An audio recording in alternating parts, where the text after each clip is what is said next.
चलो बेटा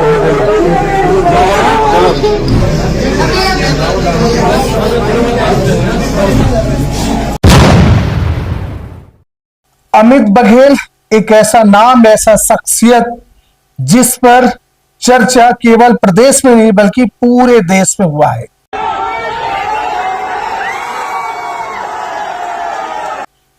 अमित बघेल की जो घटना हुई थी महतारी छत्तीसगढ़ के, जिस तरीके से मूर्ति को खंडित किया गया था और जो बयान, उसके बाद पूरे प्रदेश में चर्चा हुई थी।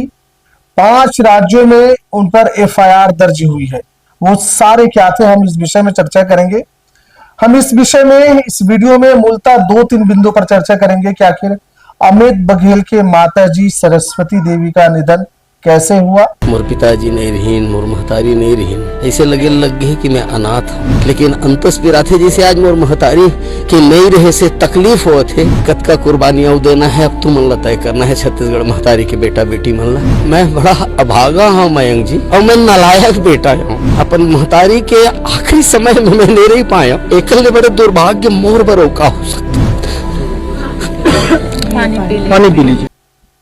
अमित बघेल जब वो धरना पे सरेंडर करने पहुंचे तो उसके बाद क्या सलूक हुई उनके साथ, और दूसरी बात आप ये समझिएगा गिरफ्तारी सरेंडर में अंतर है।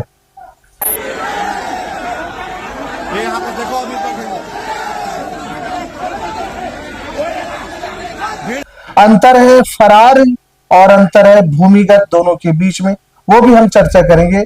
चर्चा ये करेंगे कि कैसे अमित बघेल फफक कर रोने लगा, कहा कि आज मैं अनाथ हो गया हूं।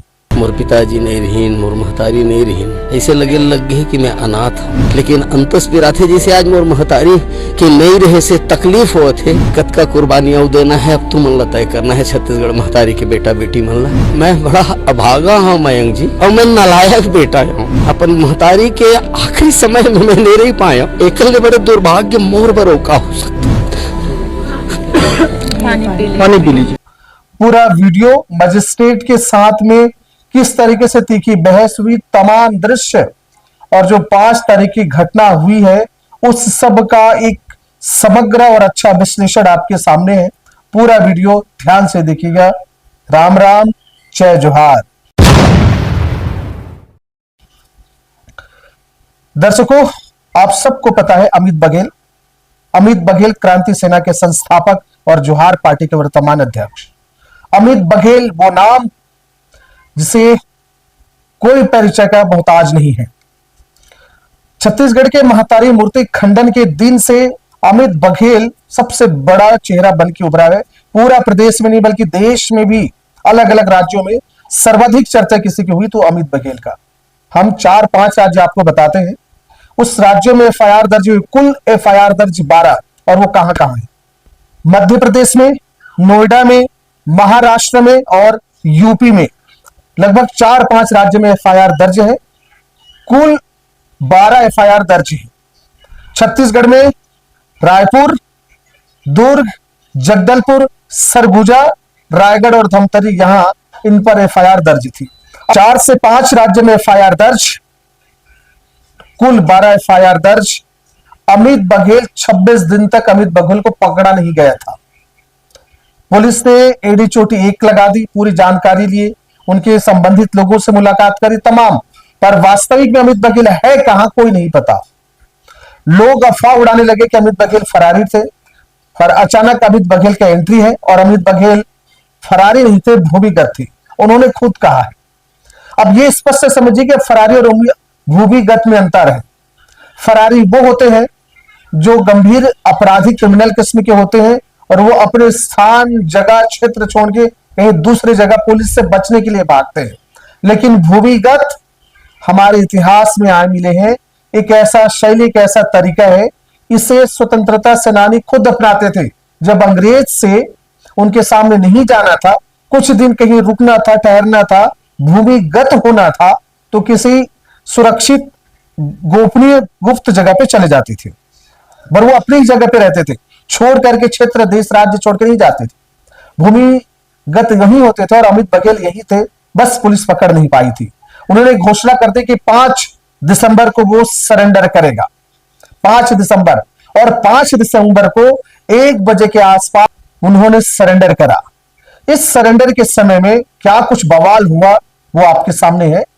आप देख रहे होंगे वीडियो में भी कि अमित बघेल जब सरेंडर करने गए तो 30 मीटर 20 मीटर दूर थाना से पुलिस वाले ऐसे गिरफ्तार करें जैसे उन्हें वो पकड़ के लेके आ रहे हैं। बिल्कुल सरेंडर अमित बघेल कर रहे हैं और पुलिस उसे दिखा रही है कि वो गिरफ्तार करके लेके आ रही है। ऐसा सवाल, ऐसा इस बात को लेकर आक्रोश उनके फॉलोअर्स में है, छत्तीसगढ़ में है। दोनों में अंतर है।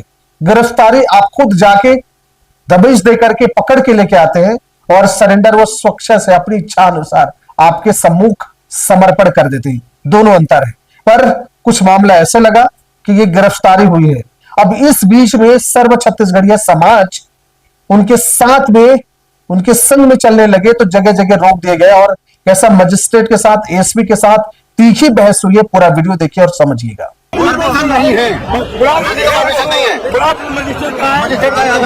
खड़े हैं, आइए गिरफ्तार की घोषणा करो। ये कौन हो रहा है?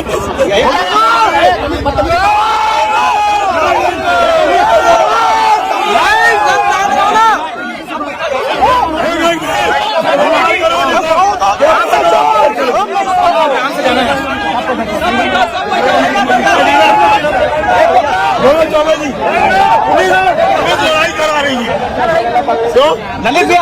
सब बैठा बात कर रहे हैं जवाबदार आदमी से, है ना? ये जवाबदार है, पुलिस जवाबदार नहीं है। बोलिए आप गिरफ्तार कर रहे हैं हमको, अभी नहीं कर रहे, हमको चलने दो। देखो आपने देखा, समझा। एक अब उस तरफ के दृश्य बताते हैं कि अमित बघेल गिरफ्तार जिस दिन हुआ उसी दिन उनकी माता जी सरस्वती देवी जी, जिसकी उम्र 70 साल के आसपास थी, उनका निधन हो गया। वो गोलोक चले गए। आखिर क्यों, क्या ऐसी घटना घटी, क्या वजह है? तो इसमें जो चर्चा हुई है, हमने बात करा डॉक्टर उदय भान ठाकुर से, तो उसने बताया लब्बल जो उनका, वो आप समझिएगा कि माता जी की उम्र थी और वो थोड़ा अस्वस्थ थी। उन्हें चिंता इस बात की थी कि उसके रतन बेटा हमेशा कहते थे, हम जब चर्चा करें तो उन्होंने बताया कि हमेशा माता को गर्व थी कि उनके गर्भ में अमित बघेल जैसा निडर, अपने छत्तीसगढ़ महतारी, अपने छत्तीसगढ़ की अस्मिता और संस्कृति के लिए सर्वस्व निछावर करने वाला अमित बघेल को उन्होंने पैदा किया है। उस बेटा पर सदैव नाज, गर्व थी उनको और हमेशा इस बात को कहा करते थे। लेकिन उस दरमियान यानी 5 तारीख को अमित बघेल ने पहले घोषणा कर दी कि 5 तारीख को सरेंडर होगा। इसके बाद माता के पास, कहते हैं, बताया गया कि पुलिस वाले रायपुर में उनके घर पर दबिश दी। परिवार के सदस्यों ने कहा कि उनकी माता जी अस्वस्थ हैं, अभी उम्र भी हो चली, ज्यादा चिंता हो जाएगी, मत मिलिए, पर नहीं माना और उससे मुलाकात करिए। उसके बाद बढ़ते गए और दिन 5 तारीख आया। ठीक 1 बजे जहां से वो भूमिगत थे वहां से निकल करके, यानी दूसरे जगह से निकल करके वो सरेंडर करने पहुंचे और इधर माता जी लगभग 8 बजे, 8:30 बजे उनका देहांत हो गया। बताइए, अमित बघेल को पता ही नहीं है, देहांत हो गया। अमित बघेल को जैसे इसकी जानकारी मिली तो उन्होंने कहा कि देखिए क्या हो रहा है। अब फिर क्या हुआ था, एक बड़ी बात यह भी है कि अमित बघेल जी गिरफ्तार होने के बाद इस विषय में गृह मंत्री विजय शर्मा को एक सल्यूट करने का मन करता है कि उन्होंने बड़ा दिल करके जिस समय उन्हें गिरफ्तार कर लिया 20 से 30 मीटर के बीच में, उस अमित बघेल को उन्होंने छोड़ा और कहा कि माता के देहांत, उनके संस्कार, उनके क्रियाक्रम में अवश्य अमित बघेल जाएगा और उनका अधिकार है। हम इस पर मुस्तैदी से हम ये निश्चित करते हैं कि उनको जो अधिकार है वो मिलेगा। बड़ा दिल करा है विजय शर्मा, गृह मंत्री जी, डिप्टी सीएम जी। और माता की जो कार्यक्रम अंतिम यात्रा में वो गए और जाने के बाद साहब फपक फपक कर, फूट फूट कर रोने लगा। अमित बघेल ने कहा कि मैं अपना आपला दुर्भाग्यशाली मानता हूं काबर की माता के और मां के आखिरी समय में होकर साथ नहीं रह पाए, बड़ भाग्यशाली नो जी। ये कह के रोने लगे, आज मैं अनाथ अकेला समझाता हूं। बड़ा फफकना है, स्वाभाविक है। ऐसे शेरनी के बेटा अमित बघेल जिकर मां अब नहीं है, पिताजी पहले नहीं रही से, स्वाभाविक दृश्य अंतिम समय में नहीं रहना भावुक आप सबको कर देगा। पूरा वीडियो आपके सामने है। अब सवाल यह है, अमित बघेल को 3 दिन के रिमांड के लिए भेज दिया है। अब इसके बाद उनके फॉलोअर्स सर्व छत्तीसगढ़िया समाज तमाम एक बड़ा आंदोलन की तैयारी कर रहे हैं, ऐसी जानकारी मिल रही है।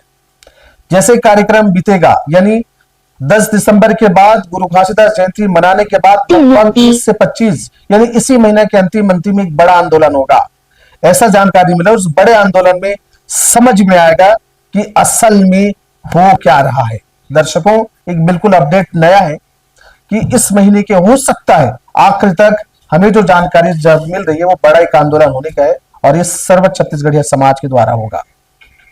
एक बड़ी घटना है और इस विषय में आप क्या सोच रहे हैं, अपना विचार जरूर रखिएगा। सर्वाधिक चर्चित घटना अमित बघेल जी का है। मेरा सादर प्रणाम स्वीकार करें। राम राम, जय जोहार।